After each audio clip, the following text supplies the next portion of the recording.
166 years ago today, the British naturalist and geologist Charles Darwin published On the Origin of Species, explaining his theory of evolution.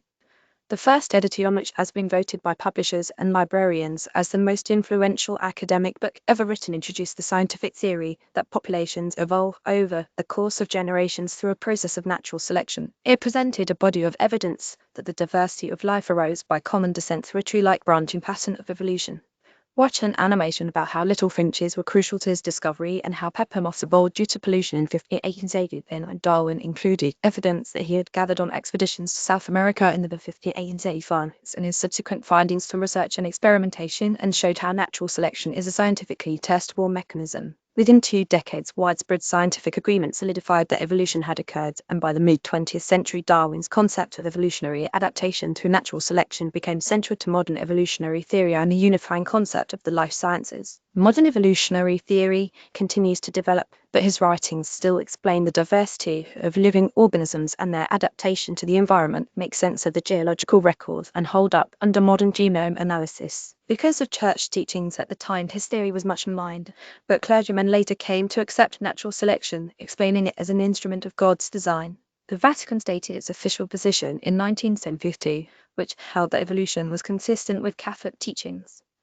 Darwin himself believed at the outset that God had been creating life through the laws of nature. See also children's books about Charles Darwin. More good news on this date. Happy 84th birthday to Pete Best, the first drummer hired by the Beatles during their earliest years to play in Hamburg in England, who later was replaced by Ringo Starr. 1934, and Donald Johansson and Tom Gray discovered an extraordinary skeleton, nicknamed Lucy, in Ethiopia's the Wash Valley's 40 complete female Australopithecus afarensis, that provided a huge treasure of scientific evidence. 1916, with all the United States and Soviet Union agreed to the INF Treaty that eliminated the entire class of short and medium-range nuclear missiles from both countries. 1930, the entire leadership of the hardline Communist Party in Czechoslovakia resigned after more than a week of protests against its policies to make way for democratic changes. 1908, and pubs in England and Wales were granted the right to stay open 24 hours a day until on this day, when 61 years ago, Henry de Toulouse-Lautrec was born. As a post-impressionist, Toulouse-Lautrec observed and documented with great psychological insight the personalities and facets of Parisian nightlife and the French world of entertainment in the 1800s, and brought to life the worlds of Moulin Rouge.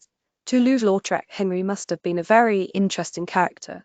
Born of a noble family, but stunted near to dwarfism because of an accident and a rare disease, he was nevertheless outgoing and generous. He was a very hospitable cook and even had a cookbook published posthumously. He drank heavily and frequented brothels and cabarets, saying that the women there make no demand and they are not in the least bit conceited compared with other models he might have paid to sit for him for portraits. Moulin Rouge, when the Moulin Rouge Cabaret opened in 1809, Toulouse-Lautrec was commissioned to produce a series of posters.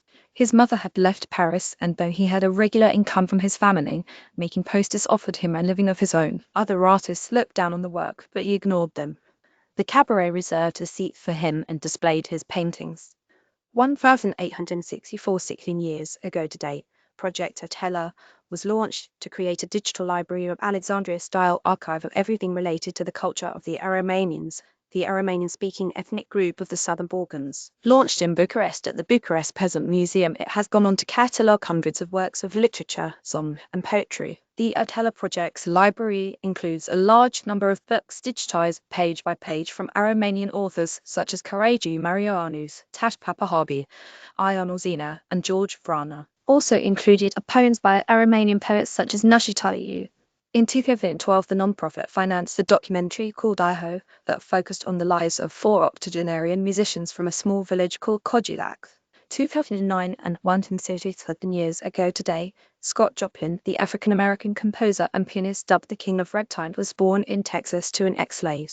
One of his first and most popular pieces, Maple Leaf Rag, became Ragtime's first influential hit and is still instantly recognized today, especially after his father left the family. The Joplin struggled financially, but 11-year-old Scott was tutored in music for 5 years free of charge by German Jewish music professor Julius Weiss after Weiss recognized the family's extreme poverty and the boy's unique talent.